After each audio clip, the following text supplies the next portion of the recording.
En su casa hay libertad. ¿Cuántos lo creen? En su casa las cadenas se rompen. En su casa algo sucede. Las tinieblas tienen que retroceder. ¿Cuántos lo creen? Así que denle un fuerte aplauso al Señor. Siga aplaudiendo.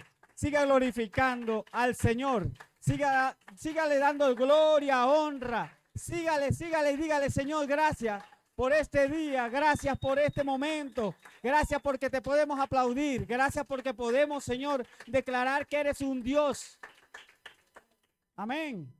Así que sean todos bienvenidos en el nombre del Señor. Los bendigo. Amén. Amén. Quiero que busquen en su Biblia rápidamente, que busquen su Biblia. Salmos capítulo 143, verso 9. 143, verso 9.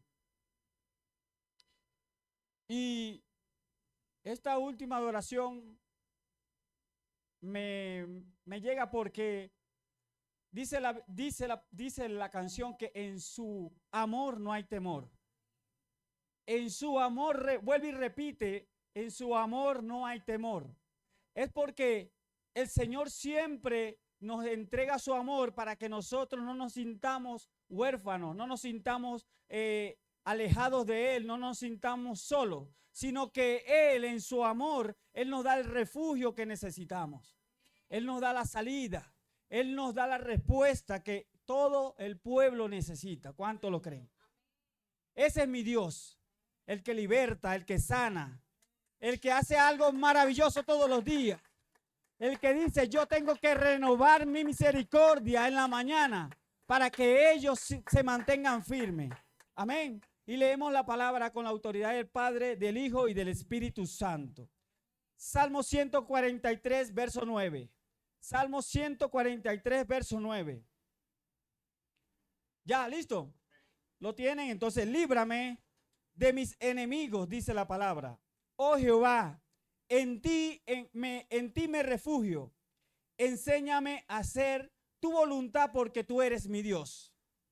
Nuevamente lo repito. Líbrame de mis enemigos, oh Jehová. En ti me refugio. Ahora usted va a repetir. Jehová, en ti me refugio. Jehová, en ti me refugio.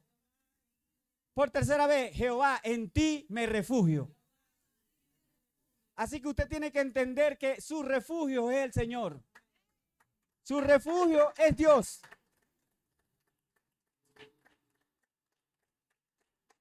Y quiero enseñarles el día de hoy, la casa de Jehová es tu refugio seguro. La casa de Jehová es tu refugio seguro. ¿Y cuál es la casa de Jehová? La pregunta que siempre salta. ¿Cuál es la casa de Jehová? Porque la casa de Jehová debería ser un lugar, una estructura, debería ser algo espiritual o es físico. Entonces, en los tiempos antiguos, Dios determinó habitar entre el pueblo y ahí dio instrucciones claras para que le hicieran un tabernáculo, una casa. Le dijo a los hombres de Dios, ustedes, le dijo a Moisés, ustedes son los que me van a construir y tú me vas a construir esta casa. Y le dio instrucciones claras, le dio medidas, lo preparó como un arquitecto para que él diseñara la casa. Pero el Señor también habitaba en medio de su pueblo. El Señor estaba siempre alrededor de su pueblo. Y cuando el Señor no se aparecía en la casa, Él se aparecía en el monte. Y muchas veces Moisés, Abraham, todas esas personas tenían que buscar a Dios en otro lugar. Porque Dios no se queda en un solo sitio. Dios está donde lo adoran, Dios está donde lo buscan.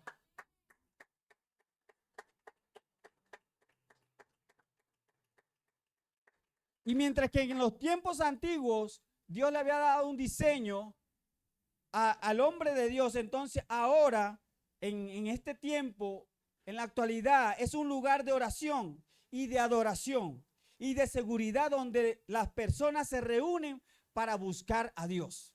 Entonces, el lugar donde está Dios es un lugar donde las personas adoran, buscan un refugio, donde se reúnen para darle un tributo al Señor.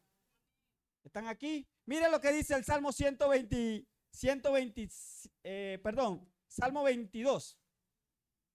Dice, pero tú eres santo, tú que habitas entre las alabanzas de su pueblo. ¿Dónde habita Dios?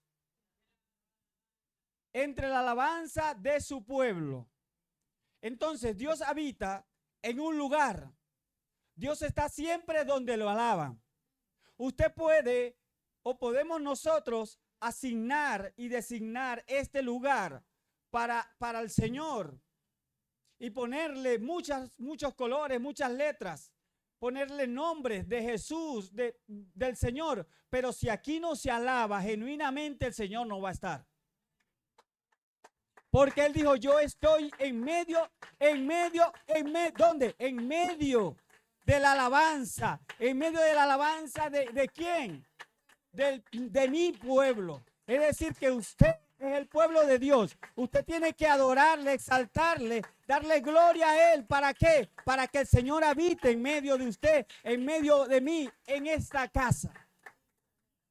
Porque si usted no lo alaba, si no se alaba al Señor, si no se saca un tiempo para adorarle genuinamente, entonces venimos a hacer una reunión más. Una simple reunión, como le decía Pablo a un pueblo, le decía, ustedes cuando se reúnen, cuando ustedes se quieren reunir, no se reúnen para congregarse como cena del Señor, sino para otras cosas. Pero cuando ustedes se reúnan o sea que habían reuniones específicas. Muchas veces se reunían para compartir el pan. Muchas veces se reunían para compartir otras cosas en común. Pero cuando se reunían para compartir la palabra de Dios, entonces ahí el Señor habitaba.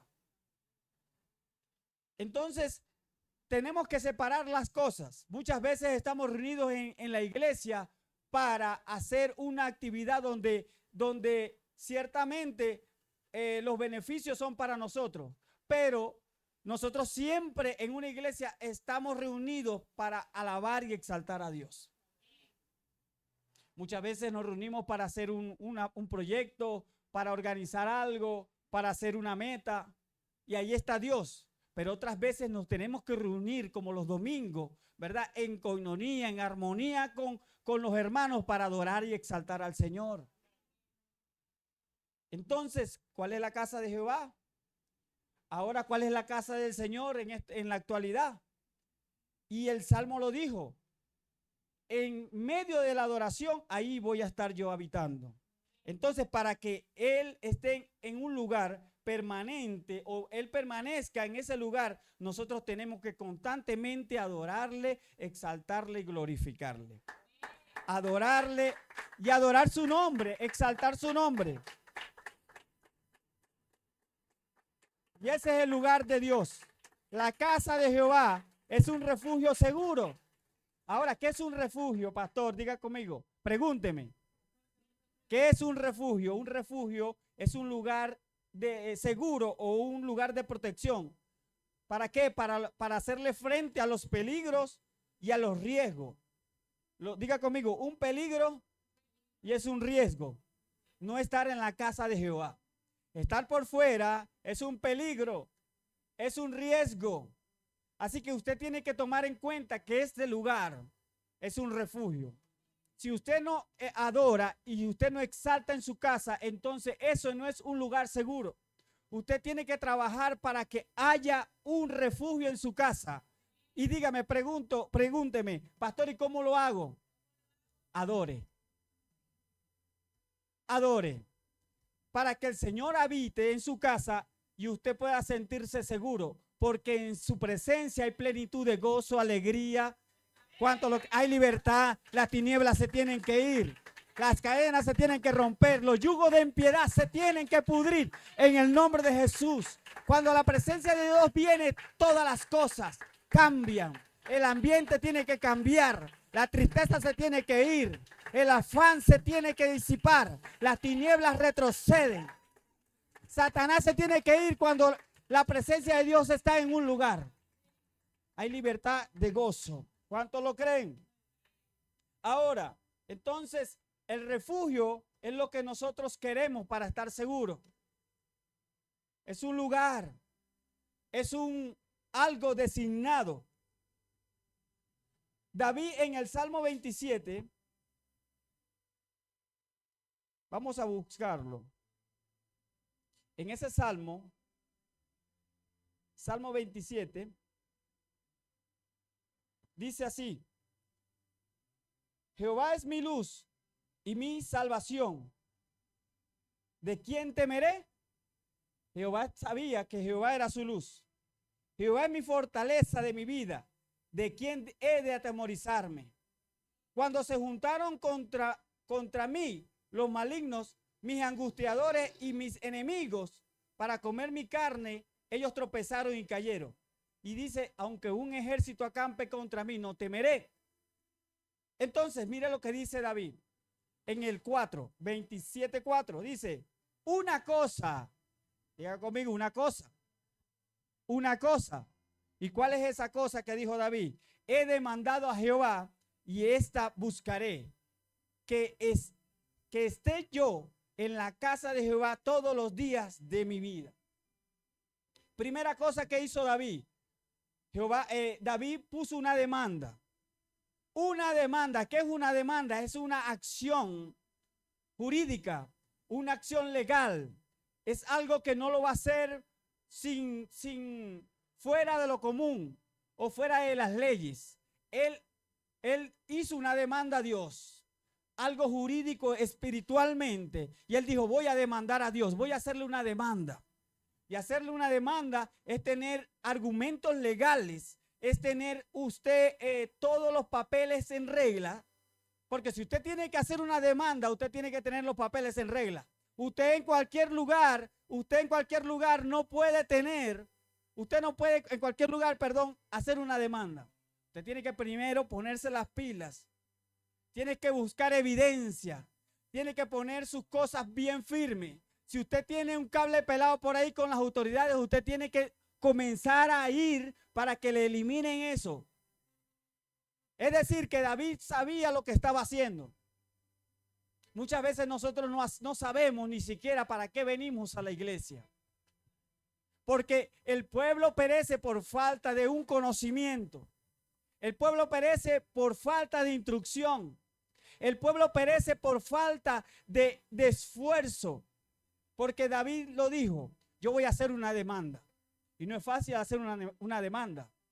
Hay que buscar todos los recursos que usted tiene que hacer, que buscar, que se necesitan, tiempo, apartar tiempo, buscar todo, las evidencias, ponerlas, ordenarlas, buscar los testigos, buscar la forma de que usted no lo culpen, una demanda, diga conmigo, una demanda. Una demanda, y eso lo voy a hacer. Voy a hacer una demanda. Y lo voy a hacer a Jehová, porque ese es el hombre a cual yo lo voy a demandar. Le voy a demandar algo. Y muchas veces no tenemos ni siquiera la autoridad para hacerlo.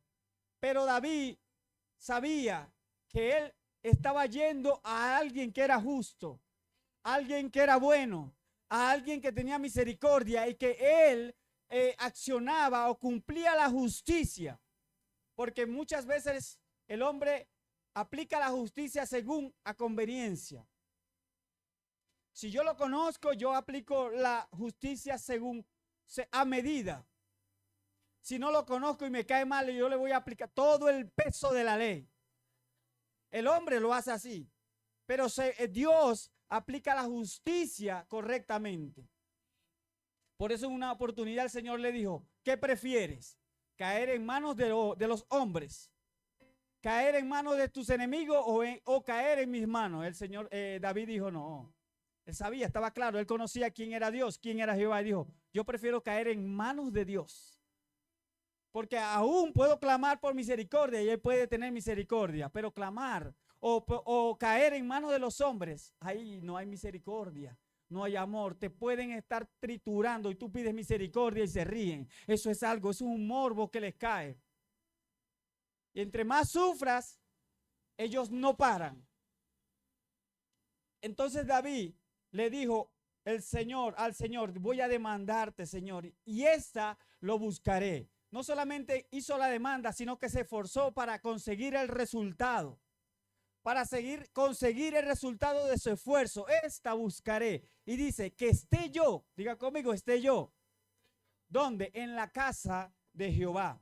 ¿En la casa de quién? No en la casa del vecino, no en la casa del amigo, en la casa de Jehová. Él sabía, porque si ustedes entienden la historia de David, David tenía su palacio, David tenía su lugar seguro, cubierto, rodeado de muros, de joyas, de guardia, de seguridad. Estaba seguro por todos lados. Pero él entendía que si Jehová no edifica y no cuida la casa, en vano él tenía esos guardias. En vano tenía él esos muros. Era en vano. Porque muchas veces nos valemos de lo que tenemos y nos sentimos confiados. Sí, porque en la cuenta hay unos pececitos, unos peces no, unos pesos, unos pesitos. Entonces me siento cómodo, me siento confiado. Y llega y los pesos se van y ahí sí usted está incómodo. Entonces lo que tenemos que entender y quitar la mirada de ese lugar, de esos pesos. La confianza, que tu confianza no esté puesta en el dinero, sino en Jehová, en el Señor, en lo que tú crees con Dios, en lo que el Señor ha hecho contigo.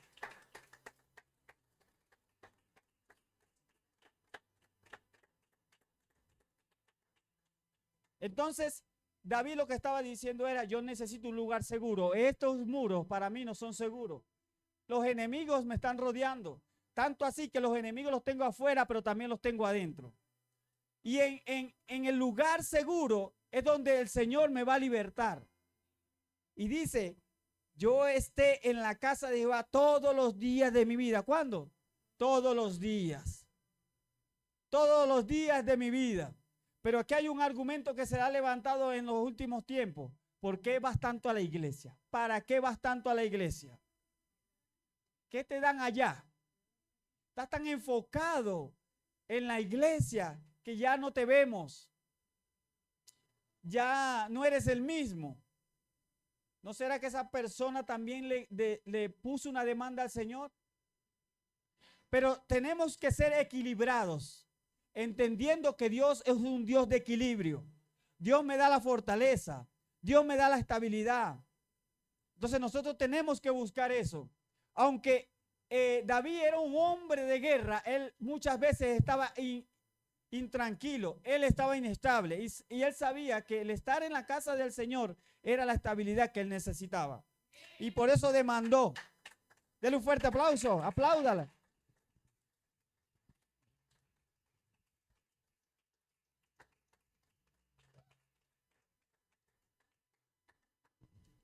En tu amor no hay temor. Y dice, esta buscaré en todos los días para contemplar, diga conmigo, contemplar la hermosura de su santidad. ¿Para qué venía? ¿Para qué quería estar allí? Para mirar, para contemplar la hermosura de ¿quién? De la santidad de Dios. Aquí salta otro problema. Que el problema de nosotros en estos últimos tiempos, el problema de los hermanos que vienen a la iglesia es que van a observar, a mirar otro tipo de hermosura. Y quieren mirar que todos los hermanos quieren mirarlos a todos, pero ven que no son hermosos. Porque el único que es hermoso es Dios. Y ven que el hermano aquel está fallando, aquel hermano tiene pereza, aquel hermano no aplaude, aquel hermano está haciendo otras cosas que no son de acuerdo a la palabra de Dios, y entonces allí retrocede. Porque perdieron el enfoque, perdieron el sentido de esa demanda. ¿Cuál era el sentido? Ir a la presencia de Dios, a contemplar la hermosura de Dios, no de los hermanos, no del pastor o no de la pastora. Tienes que entender y enfocarte que tú vienes a la iglesia a buscar a Dios y no a los hombres. Tú tienes que esforzarte para contemplar la hermosura de Dios. ¿Y cómo lo vas a hacer? Buscando al Señor en todo momento. Buscando al Señor en este lugar. Esfuérzate y sé valiente para contemplar la hermosura de Dios. Tenemos que mirar al Señor, no mirar a los hombres. Porque miramos, y si vamos a un hospital y te dicen, no, lo que pasa es que este paciente tiene una enfermedad infecciosa, contagiosa. Entonces, ¿qué haces tú? Tú le dices, es que mándalo a aislar, porque me puede contaminar. Y muchas veces nos ponemos con esa actitud en la misma iglesia. Creemos que el hermano me puede contaminar a mí, pero ¿cómo es que él me puede contaminar a mí y yo no lo puedo contaminar a él? Entonces estamos mirando que me van a dañar, pero con mi actitud yo también estoy dañando. ¿Están aquí? Denle un fuerte aplauso.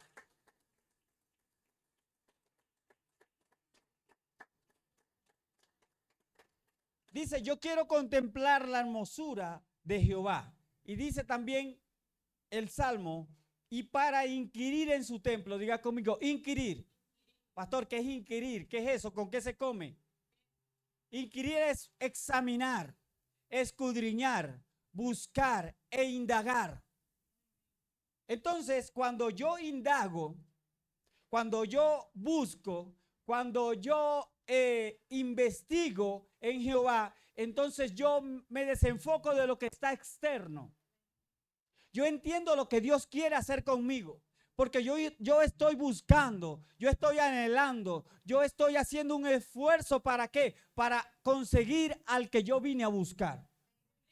Entonces David sabía y entendía y no se desenfocó por nada. Él sabía a quién iba a buscar en la iglesia, a quién iba a buscar en el templo, a quién iba a buscar en la casa de Jehová. Así que usted tiene que decirle, como David yo voy a hacer. Me voy a comportar como David. Yo voy a crear una demanda, pero voy a inquirir. Voy a examinar. Hay quienes examinan todo a su alrededor. Mira cómo se comporta. Tú no viniste a eso, tú viniste a examinar a Dios.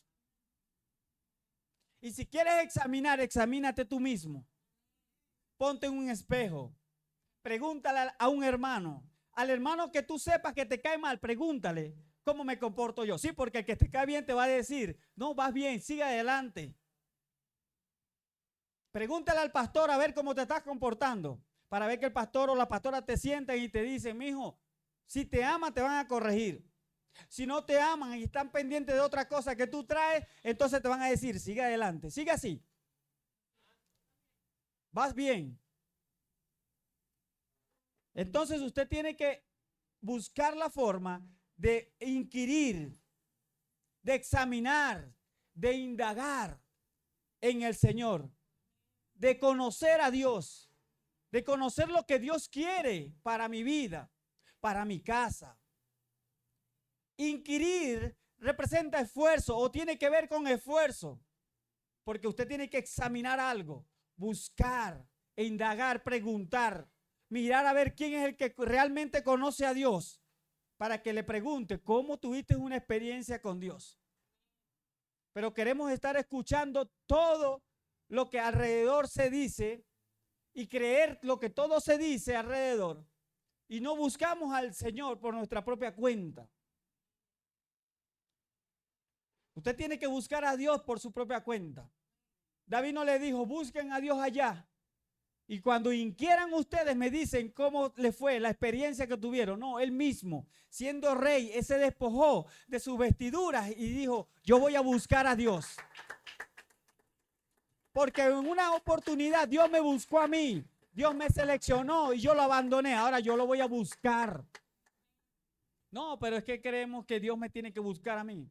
Porque yo soy más importante que Dios. Muchas veces creemos que Dios depende de mí. Y pensamos que Dios depende de ti. La iglesia depende de ti. Los adoradores dependen de ti. La canción depende de ti. Todo depende de ti. Ese es en el trabajo que a lo mejor dependen de ti. Tú crees que depende de ti. Pero en el trabajo también te dicen, tú no eres indispensable.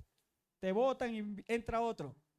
A lo mejor peor que tú, pero ellos no te van a decir que le fuiste necesario. Están aquí y queremos ser necesarios en la iglesia. Queremos inquirir, necesitamos inquirir. Es una orden, busquemos al Señor en todo momento. Primera de Samuel, capítulo 2. Y vemos aquí, y vamos a leer la historia de Elí. Ustedes saben que Elí era un hombre de Dios. Primera de Samuel, primer libro de Samuel, capítulo 2, verso 12. Y dice así, los hijos de Elí, vamos a leer el título, el pecado de los hijos de Elí. Y dice, los hijos de Elí eran hombres impíos. Diga conmigo, impíos. Los hijos de Elí. Diga conmigo, los hijos de Elí eran impíos. Impíos eran los hijos de Elí. ¿Ya sabe qué eran los hijos de Elí? Eran impíos. Eran impíos. Y no tenían conocimiento. No tenían ¿qué? Conocimiento. Repita conmigo, no tenían conocimiento. Ellos eran impíos y no tenían conocimiento. Ellos eran impíos y no tenían conocimiento ¿de quién? De Jehová. Dice la Biblia, de Jehová. De Jehová no tenían conocimiento, aunque estaban en la casa de Dios, aunque ellos trabajaban en el templo, aunque ellos ministraban las ofrendas, aunque ellos estaban rodeados de todo lo que era de Dios, ellos no tenían conocimiento. Entonces me da a entender esta historia de que el hecho de que usted esté en un lugar buscando de Dios no quiere decir que usted tenga todo el pleno conocimiento de Dios. Aunque no vamos a tener el pleno conocimiento de Dios solamente cuando vayamos allá. Pero mientras que nosotros estemos en este cuerpo, nuestro conocimiento de Dios va a ser limitado. Vamos a conocerlo como de figura, como de forma. Pero a Moisés el Señor se le presentó cara a cara, pero al pueblo se le presentaba como figura. En ruido, en trueno. Usted puede ver la historia de Saulo cuando el Señor se le presentó en forma de luz y escuchó un trueno. Pero Pablo entendió el trueno, lo que decía el trueno. El trueno decía, yo soy Jesús a quien tú me persigues. Pablo. En ese momento era Saulo. Pero los que estaban con Saulo no entendieron ese trueno. Así que el hecho de que usted esté aquí, usted tiene que esforzarse para entender lo que Dios quiere en su vida. El hecho de que usted esté en la iglesia no le garantiza que usted tenga un conocimiento de Dios. Puede ser asistente, puede ser invitado, pero en usted está la responsabilidad de tener el conocimiento que el Señor quiere que tú tengas. Entonces, ellos eran impíos y no tenían conocimiento del Señor. Porque ellos perecieron, la pregunta es, ¿por qué ellos perecieron? Porque no tenían conocimiento. Y allí se aplica la palabra que dice, mi pueblo perece por falta de conocimiento. Aunque estaban en la iglesia, aunque estaban en la casa, ellos no tenían el conocimiento de quién era Jehová. Como muchos no saben cuando le preguntan, ¿quién es Jehová? No saben quién es Dios. Porque no han tenido una experiencia con Dios. Y la experiencia es lo que te va a traer conocimiento. Tú tienes que buscar a Dios en todo momento, en oración, en lectura, para tener un conocimiento y así poder tener una experiencia con Dios. Pero los hijos de Elí no tenían conocimiento, porque ellos eran impíos. Así como usted y yo fuimos en una oportunidad impíos, ellos también tenían esa condición. Entonces, los hijos de Elí no tenían conocimiento. Verso 22. Verso 22 del mismo capítulo 2. Dice la Biblia, pero Elí era viejo. Diga conmigo, era viejo. Elí era muy viejo. Y una de las características de Elí era que él no había hecho lo que tenía que hacer. Elí era sacerdote. Él ministraba en el tabernáculo, en la casa de Jehová. Así como muchos de nosotros ministramos nuestra casa. Pero él había dejado de hacer lo que tenía que hacer. Porque cómo es que Elí administraba la casa de Jehová, pero sus hijos no tenían conocimiento, no tenían una experiencia que había pasado con Elí, que dejó de hacer lo que tenía que hacer. Así que usted tiene que estar todos los días pendiente de no dejar lo que usted sabe que tiene que hacer. ¿Cómo es posible que tú descuides lo que Dios te ha entregado y dejes sin conocimiento a tus hijos, dejes sin conocimiento tu casa, dejes sin conocimiento tu generación? Entonces yo puedo ver que Elí no había hecho un trabajo por los hijos. Los hijos no tenían conocimiento porque Elí no había hecho el trabajo correctamente. Elí, dice la Biblia, en el verso 22, era viejo. Diga conmigo, viejo. Y viejo no tiene que ver con edad, sino con desapego a lo fresco de Dios, al agua viva, a la corrección. Se quedó anclado en el pasado, pastora, y no inquirió en buscar a Dios. Elí, ya le puse Elí. Elí era viejo. Es decir, había perdido todo contacto con la realidad. Había perdido todo contacto con la presencia. Había perdido todo contacto con Dios. Elí era viejo. Elí era viejo, diga conmigo. Entonces, cuando esta condición puede llegar a cada uno de nosotros, no estamos exentos de esa condición, de que ya nos sintamos viejos espirituales, de que ya sintamos que el conocimiento lo tenemos y que ya hasta allí llegó el conocimiento. Allí comienza el principio de tu vejez espiritual, cuando tú dices, ya no tengo nada que aprender. Cuando tú pierdes lo fresco de Dios, tú dices, ya, ¿para qué orar? ¿Para qué buscar? ¿Para qué leer? Si ya todos los versículos me los sé, no, busca algo fresco. Porque el tema no es que tú conozcas, sino que tengas una experiencia con Dios. Entonces Elí había perdido, por su vejez, había perdido todo interés en la presencia de Dios. Interés en orar. Había perdido todo interés en leer la Biblia. Interés en corregir a los hijos. Así que ponte pila, examínate, mira a ver si estás perdiendo interés en estas cosas. En corregir a tus hijos, en buscar a Dios, en leer la Biblia. Porque si no, estás colocando o te estás quedando en la condición de Elí, estás quedando viejo. Y esas son, voy a dar 3 características que tenía Elí. Una, que era viejo. Otra, que dice la Biblia en el capítulo 3, verso 2, dice, y aconteció que un día, que estando Elí acostado en su aposento, cuando sus ojos comenzaban a oscurecerse, de modo que no podía ver, diga conmigo, no podía ver. Elí había perdido la visión. Ya él no podía ver las cosas claramente. Ya le estaban metiendo gato por liebre. Así que no deje que te metan gato por liebre. Que te digan, es que el Señor dice, cuídate que yo te cuidaré. Ayúdate que yo te ayudaré. Eso no está en la Biblia. Entonces tú dices, amén, gloria a Dios. ¿Por qué vas a decir amén si eso no está en la Biblia? Eso es gato por liebre. Era fácil de engañar porque no veía. Su visión era muy limitada. Así como en una oportunidad engañaron a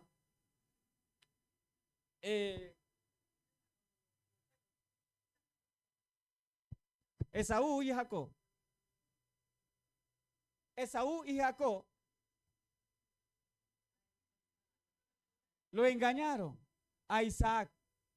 Lo engañaron que como era limitado de ojos y sabe que también era limitado del tacto porque no comprendió que eso era como mucho pelo. Estaba tan viejo que le metieron gato por liebre. Y sentía el pelo del gato y decía, esto es una liebre. Y entregó la bendición que no le pertenecía a él, se la entregó al incorrecto. Entonces, nosotros tenemos que estar pendientes de que nuestra visión nunca se pierda. Nuestra visión espiritual. Que no nos metan gato por liebre. Que no nos estén engañando.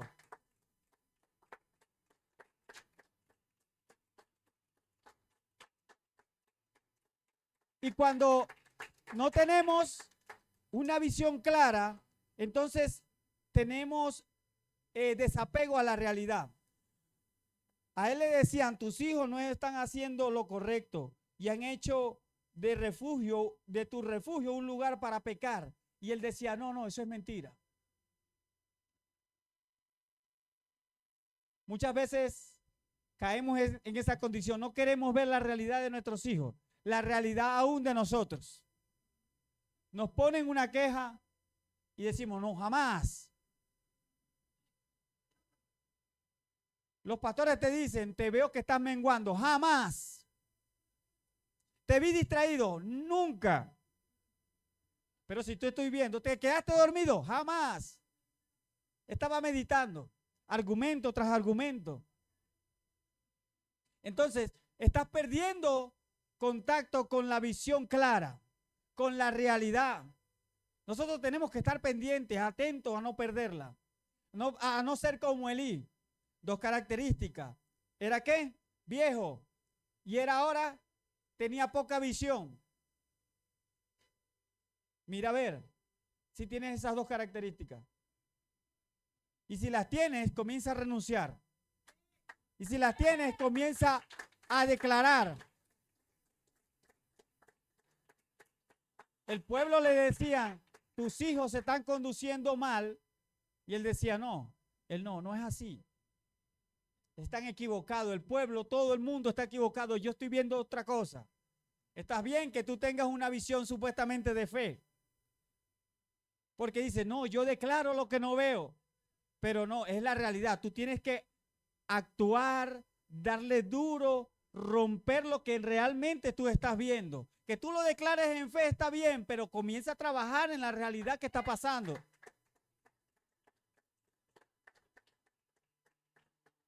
Y otra de las características de Elí, que él era gordo, diga conmigo gordo, gordo espiritual.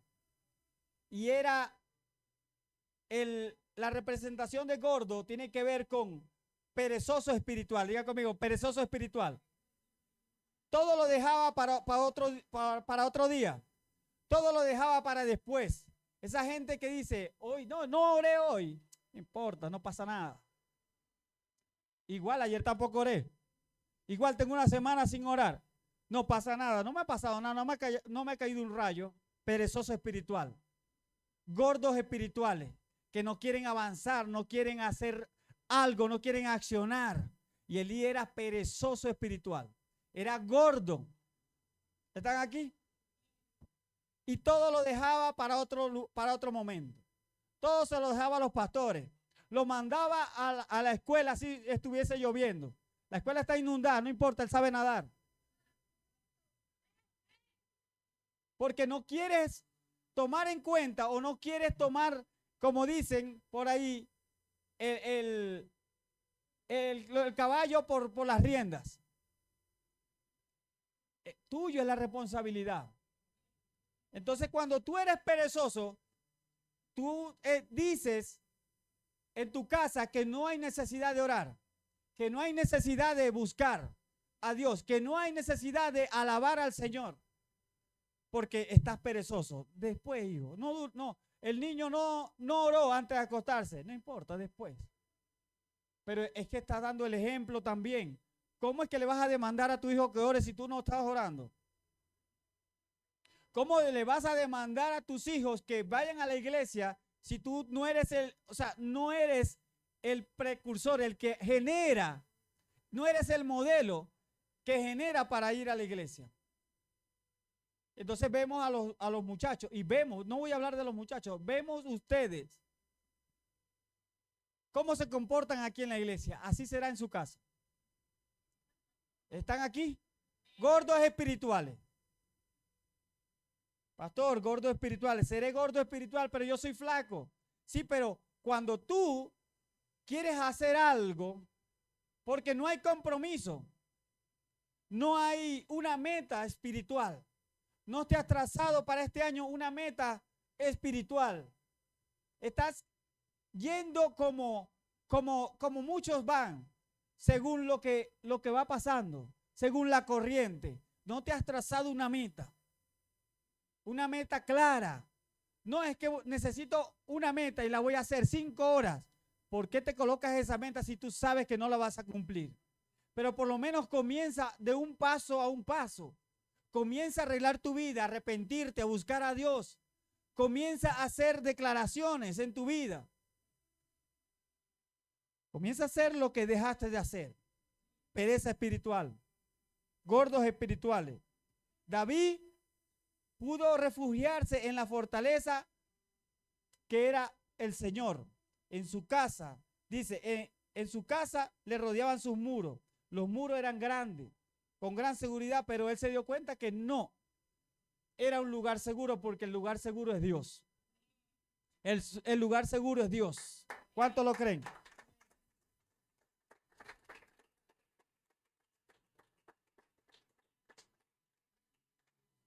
El Salmo 91:2 dice: diré yo al Señor, refugio mío y fortaleza mía, mi Dios, en quien confiaré. Él me librará del lazo del cazador, de la peste destructora. Él es mi refugio. El Señor es mi refugio. El Señor es el que me va a cuidar, el que me va a proteger. El Señor, si Él es el que me va a dar la fortaleza. Pero ahora nosotros tenemos que hacer de nuestra casa un refugio.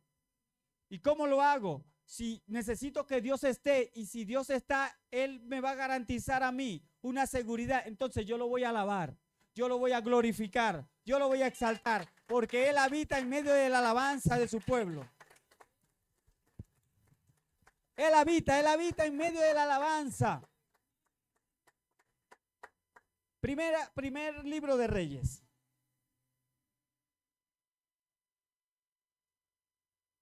Primer libro de Reyes.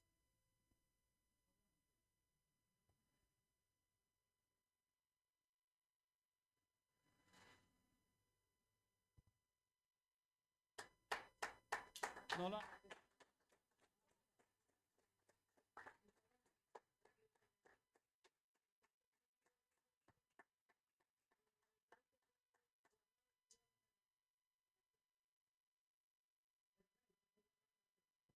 Ya su nombre.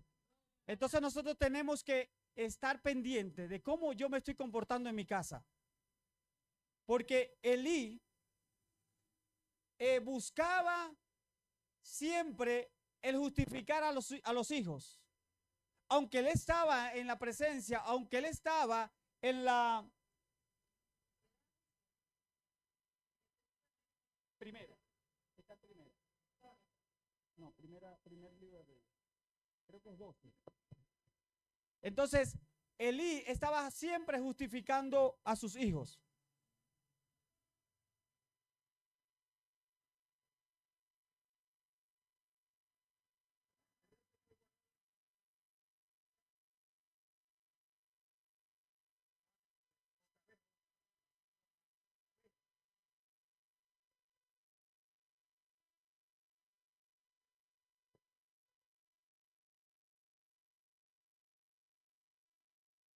No. Primera de Reyes está. Entonces, mire, el Señor está demandando. Ajá, segundo. Segundo libro de Reyes.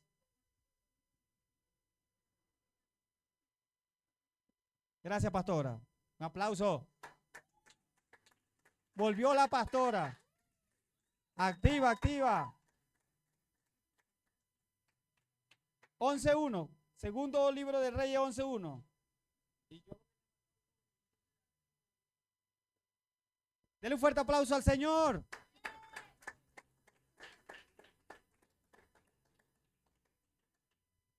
Ahora miren esta historia. Era un rey que tenía a sus enemigos. Este rey fue muerto y a sus hijos también lo iban a matar. Y una de las que estaban allí, la hermana del rey, agarró a uno de los herederos que estaban en ese momento, eran niños, tenía, creo que la Biblia dice 6 meses, agarró al niño y lo escondió. Lo escondió porque la orden era matar a todo heredero. Y lo escondió. Vamos a leer la Biblia. Atalía usurpa el trono. Título. Cuando Atalía, madre de Ocosía, vio a su hijo que era muerto, se levantó y destruyó toda la descendencia real. Miren esto. Atalía era la enemiga número 1 del rey. Así que usted tiene que entender que cuando usted no guarda y no cuida, usted es como esa persona, Atalía, que quiere matar toda la generación, quiere matar a todo aquel que tiene una asignación en Dios, todo aquel que tiene un proyecto en Dios, todo aquel que tiene una asignación en el Señor, un propósito. Atalía, y dice, su hijo era muerto, se levantó y destruyó a toda la descendencia real. Pero Josabá, diga conmigo, Josabá, hija del rey Jorán, hermana de Ocosías, tomó a Joás. ¿Quién era Joás? Joás era el próximo designado a ser rey, pero él era un niño, era muy pequeño, no tenía la capacidad, no tenía todavía aún las habilidades para reinar. Pero esta mujer, Josabá, diga conmigo, Josabá, vamos a aprendernos ese nombre, Josabá. Josabá, ella garantizó la estabilidad y la continuidad de esa generación, de ese reinado, del propósito de Dios, de ese linaje real. Ella se preocupó, no se quedó como Elí, no importa, dijo, el Señor me dio esta palabra a mí, que yo voy a estar siempre y mi generación va a ser levitas y van a administrar. No, ella cuidó, ella guardó, ella se encargó de ese trabajo, lo que no hizo Elí. Porque Elí dijo, ya yo tengo la palabra y voy a descansar en la palabra, y descansó tanto. Ese es el problema cuando descansamos. Nos confiamos tanto que que dejamos que la palabra siga activa. Nuestro comportamiento inactiva muchas veces la palabra. Porque tú, si Dios te dio una palabra que vas a ser grande en el Señor, tú tienes que mantenerte firme, seguir orando, seguir avanzando, seguir haciendo las cosas correctamente. Y ese espíritu de Josabá tiene que estar en cada uno de nosotros. Tenemos que guardar, cuidar lo que Dios nos ha entregado. Tenemos que cuidar nuestra casa, guardar nuestra relación con Dios, cuidar que no se pierda, cuidar que no nos engañen, cuidar que la presencia de Dios se mantenga firme, cuidar el lugar de refugio, el lugar de estabilidad, el lugar de protección. Josabá, diga conmigo, Josabá. Esta mujer tomó a Joás, hijo de Ocosías, y lo sacó furtivamente de entre los hijos del rey y quienes estaban matando. De entre los hijos del rey, a quienes estaban matando, es decir, que murieron muchos de los hijos del rey. Y lo ocultó lo ocultó de Atalía, a él y a su ama, en la cámara de dormir. Diga conmigo, cámara de dormir. Ella lo ocultó allí. Y dice la Biblia, y en esta forma no lo mataron. ¿Cuál forma? Ocultando. ¿Cuál fue la única forma y el único modo de que poderlo salvar? Ocultándolo. ¿Sabe que cuando usted no ora por sus hijos, por su casa, usted no los está ocultando de las acechanzas de Satanás. Usted los está dejando libres. Así que comience a orar por su casa. Comience a orar. Y dice, y estuvo con ella escondido en la casa de ¿quién? Ahí dice, en la casa de Jehová por 6 años. Y Atalía fue reina sobre el país por ese tiempo. Es decir, que mientras que esta mujer, Josabá, guardó al niño por 6 años en la casa de Jehová, el niño se sentía fuerte, se sentía refugiado, estaba tranquilo en la casa del Señor. Así que cuando usted ayuda a sus hijos, motiva a sus hijos, usted está haciendo como Josabá, guardándolos y cuidándolos, llevándolos a la casa de Dios para que ellos adquieran conocimiento y adquieran una relación con Dios. Pero no solo eso, sino que dice la Biblia, al 7º año envió Joiada y tomó jefes de centenas, capitanes y gente de la guardia. Es decir, hubo otro hombre, el encargado del lugar, encargado de la casa de Dios, mandó a decirle a los capitanes que se reunieran, vamos a crear una estrategia, porque necesitamos, ya va en 6 años, necesitamos poner a este niño como rey, garantizar la estabilidad del reino. ¿Sabe qué? Que cuando ellos pusieron al niño en el lugar que le correspondía, que era el reinado, iban a estabilizar, diga conmigo, estabilizar, y que se mantuviera la continuidad del pueblo de Israel. Hay quienes quieren matar la estabilidad tuya. Hay quienes quieren matar la estabilidad de tu relación con Dios. Pero tú tienes que buscar una estrategia como estos hombres que buscaron estrategia. ¿Saben cuál es la estrategia? Lo ocultaron, pero ya después vinieron y buscaron a centenas de jefes de militares y pusieron guardia adelante, atrás, a los lados, para que lo guardaran y cuidaran y lo protegieran. Así que tú tienes que guardar y cuidar lo que Dios te ha dicho. Tú tienes que proteger la descendencia. Tú tienes que cuidar lo que Dios te ha entregado. ¿Cuántos lo creen? Denle un fuerte aplauso al Señor.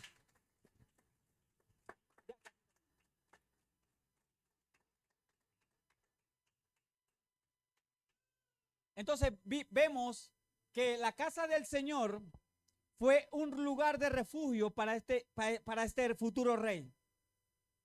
Saben que aquí hay palabras de bendición para la nueva generación que viene. La nueva generación que se está levantando, hay palabras de bendición. Así que usted tiene que hacer estrategia para mantener y cuidar, para que cuando ese niño, esa persona crezca, entonces reciba lo que realmente le han entregado en palabras. ¿Cuántos lo creen? Así que tenemos que crear estrategias, guardarlo, protegerlo, por delante, por detrás, crear un cerco. Y dice la Biblia que lo rodearon.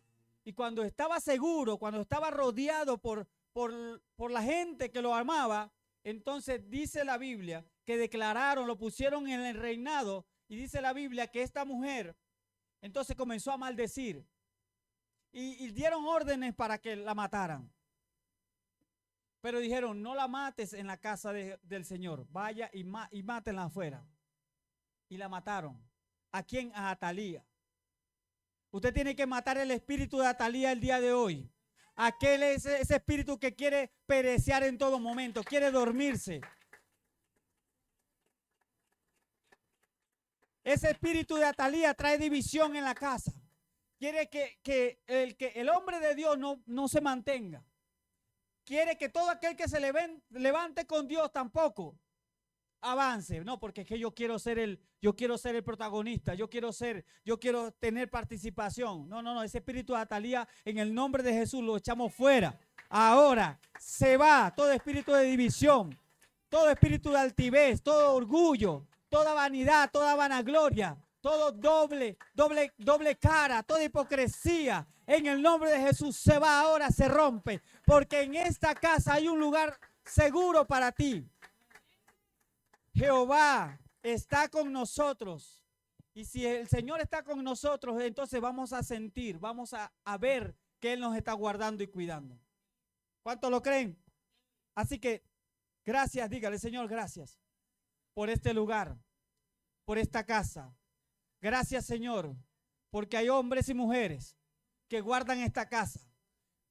Ay, Señor, está tu presencia.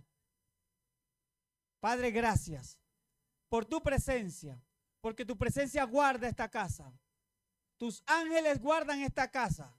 Señor, gracias porque la palabra guarda esta casa, Señor. Gracias, Dios, en el nombre poderoso de Jesús.